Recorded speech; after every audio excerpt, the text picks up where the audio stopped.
Hello and welcome to Stream City Radio, streamcity.org, and Stream City Sports on the YouTube side of the world, or all our social media for that matter. We're looking at the Big Ten's worst 10 performances from 2025 in non-conference games.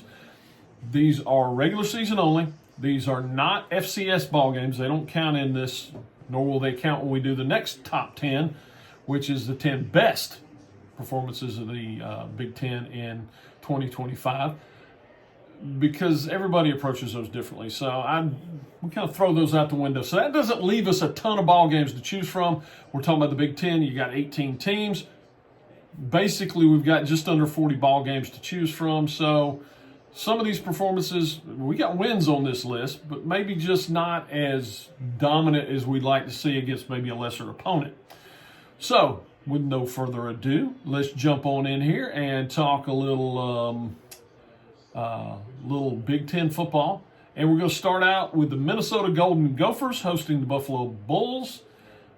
This game taking place on August 28th, the Thursday ball game. Those can be a little squirrely.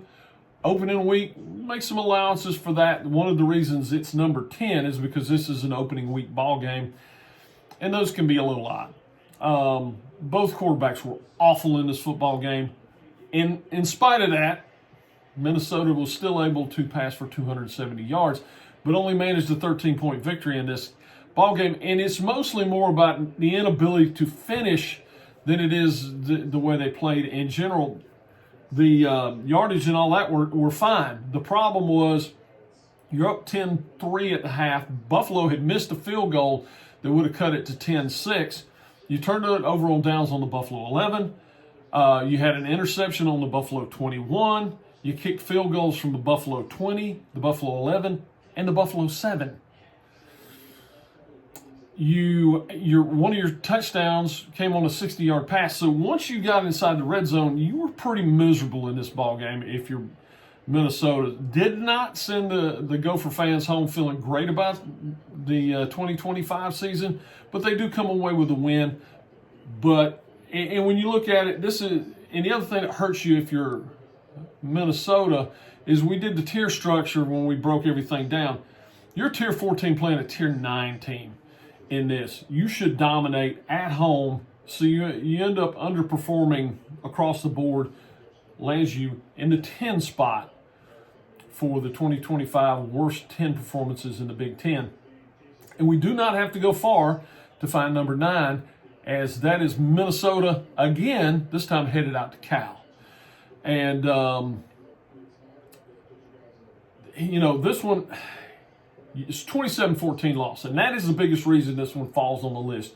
You went out and lost by 13 points to a team that you were the same level as. You're both tier 4 football teams. And you lose by 13 on the road. You didn't play that bad. Really what set this one off its axis, because it was a pretty close ball game. We get into the fourth quarter, you miss a field goal that would have tied the ball game, turn around and muff a punt on your next possession on your 8-yard line. Cal immediately scores a TD, and your next 2 drives on offense, you're stopped on downs because you were forced to have to try and go as opposed to potentially kicking another field goal because of the first missed field goal. So 27-14 loss on the road, a team you were evenly matched with, earns you the 9th spot on the worst 10.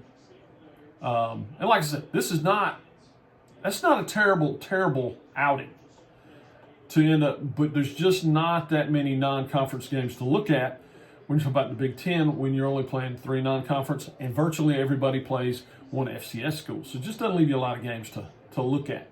Next on the list, another win for the Big Ten. This one, a 38-21 win for the Washington Huskies, but they brought in a Colorado State Rams team that was terrible.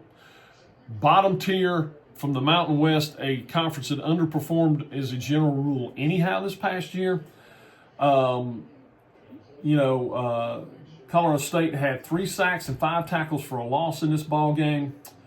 It was 7-7 after the first quarter. It was 14 all after the second quarter, or at halftime, and it was 21 all with 5 minutes to go in the fourth quarter, in the third quarter. So you do end up opening up a lead, and you win it comfortably, but you were such a favorite over this. This is a 4 versus 12 game.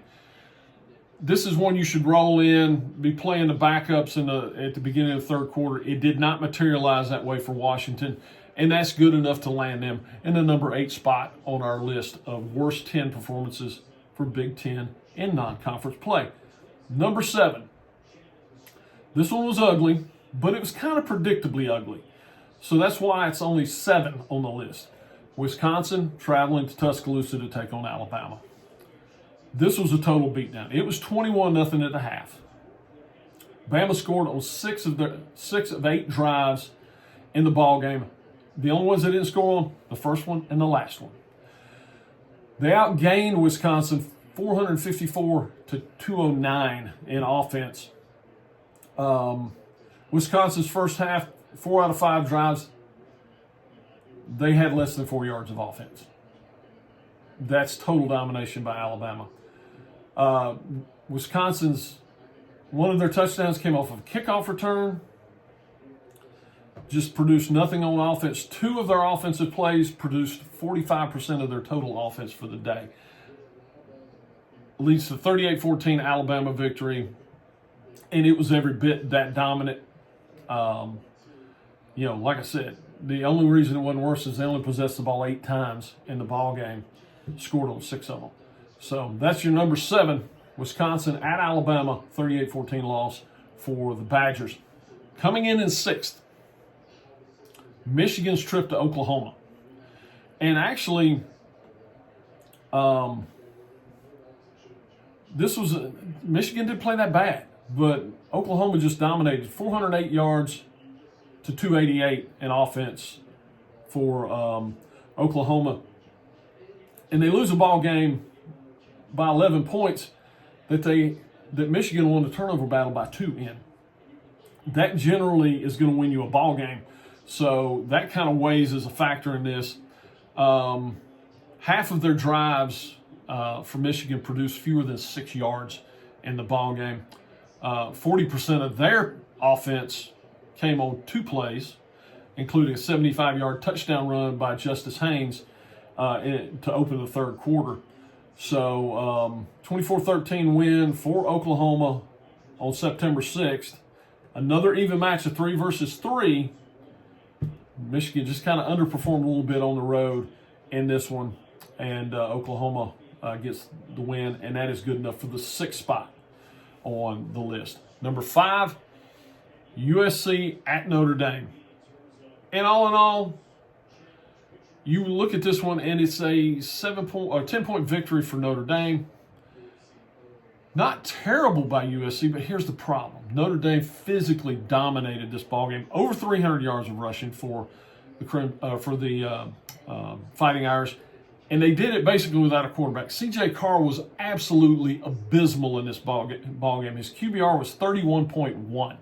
So if you could have stopped the run at all, you'd have had an opportunity to win this ballgame. Notre Dame won the time of possession battle in the second half 2-1. So it was one of those where they kind of it was kind of like a boa constrictor. They just squeezed the life out of USC. And, while it's only a 10-point ball game, that's probably not indicative of how dominant physically Notre Dame was in this ball game. So that's good enough to win USC the number 5 spot on our list. And this is when it starts getting ugly.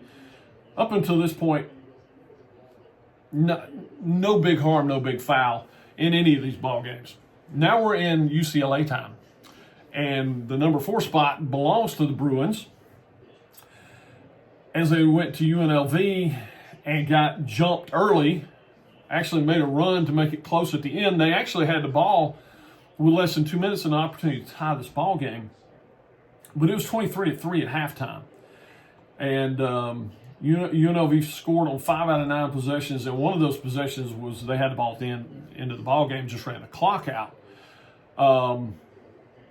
You just can't lose this ball game. This is a 5 versus 8 situation, with UCLA being the higher tier team. And the problem with UCLA is they played so badly in all their non-conference games, and then came back and played fairly well against the conference, which kind of gives the Big Ten a little bit of a black eye. Now, part of that, you made a quarterback change, and that helped immensely because you didn't get much at the quarterback spot from the transfer from Tennessee. So, UCLA at UNLV, that gets you the number 4 spot in a 30-23 loss to a Mountain West team. So all the talk about how bad the Group of 5 was, there's a loss to a Mountain West Group of 5 team. And oh, by the way, so is your number 4 spot as Northwestern goes down to Tulane and gets completely dominated. It was only 23-3, but they were outrushed 269-76 in this ball game. Physically dominated were the Wildcats in this one. And that's really the story of the ball game. There was not a lot of scoring in the second half. It was 23 to, I think it was 20-3 at halftime. There was almost no scoring in the second half. Just kind of ran the game out. But 23-3 your final. And this was another, it was an, now here's the thing. People are going to get hung up on this as a Group of 5 team, but this is an even matchup. These are both Tier 5 teams. You're talking about the top team out of the American Conference and a team in the bottom tier, a Tier 5 out of the 8 out of the Big Ten, so just below the midline from the Big Ten. So it's not as big a mismatch as people want to make it out to be, because Tulane turned out to be so good. And but nevertheless, the margin of victory, going on the road and getting beat that bad by a Group of 5 team, even if it's a really good Group of 5 team, because Northwestern never had an opportunity in this ballgame.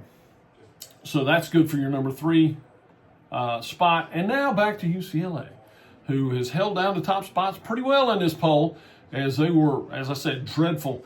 This one at home, a thumping at the hands of Utah, who was pretty good this past year, missed out on the playoffs, fairly close to making it in, but didn't get there, lost their 2 biggest games in conference play, knocked them out of it. So you're losing a good team.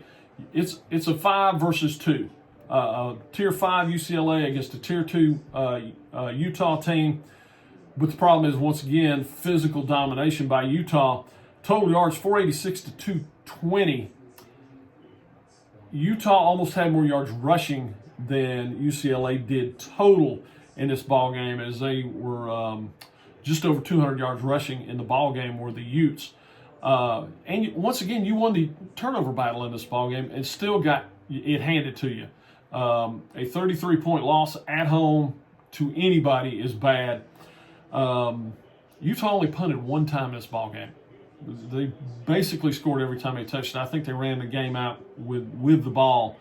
UCLA only had time of possession of 9 minutes, less than 9 minutes in the second half of this ball game. So Utah jumped on them early, just kept the throttle down, but did it in a way where they just choked the clock out. UCLA couldn't get them off the field. Number 1, once again, we're talking about your UCLA Bruins, as this time it is the New Mexico Lobos, of all people, coming into UCLA and putting the beat down on them. This time it's only about 25, though, so not quite as bad.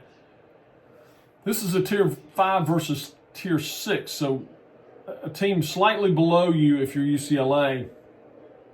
And once again, UCLA won the turnover battle and still managed to lose the ball game by 3+ touchdowns, by 25 points. And they ran for less than 100 yards, and the Lobos ran for almost 300, 298 in the ball game. So once again, more physical domination. UCLA just physically not playing like a D1 football team in the early part of the season. And that's what's a little bit surprising. They were able to rebound the way they were once they got into conference play, which really, if you're the Big Ten, was the last thing you wanted. If you're going to play that bad in non-conference play, I don't want you winning anything in conference play. Yet they did. They came back and played better. Like I said, to give them a little bit of a caveat to that is they did change quarterbacks, and that changed their direction a little bit. And maybe these ball games end up a little bit differently. Maybe you win that UNLV game if you had made that quarterback change earlier, but you're still only talking week 2 of the season, so that would have been a little early to pull the plug. But, UCLA taking, and they had 13 penalties for 113 yards. That'll get you beat.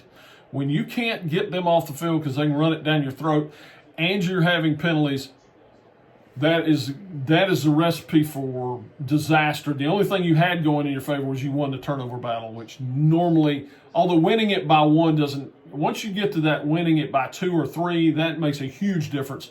1 makes a difference, but not nearly the difference once you add that winning it by 2. So there's your top 10 list, 10 worst outings in non-conference play for the Big Ten. Number 10 is Minnesota hosting Buffalo. Number 9 is Minnesota at California. Number 8 is Washington hosting Colorado State. Number 7 is Wisconsin's trip to Alabama. Number 6 is Michigan's trip to Oklahoma. Number 5 is USC at Notre Dame. Number 4 is UCLA at UNLV. Number 3 is Northwestern at Tulane. Number 2, Utah at UCLA.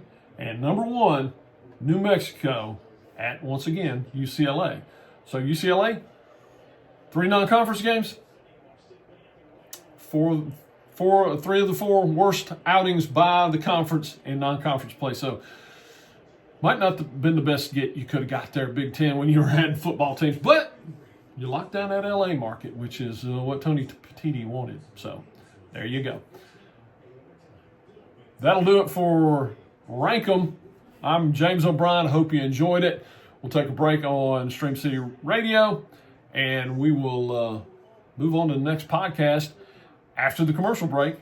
Keep an eye out for it on Saturday to drop on Stream City Sports.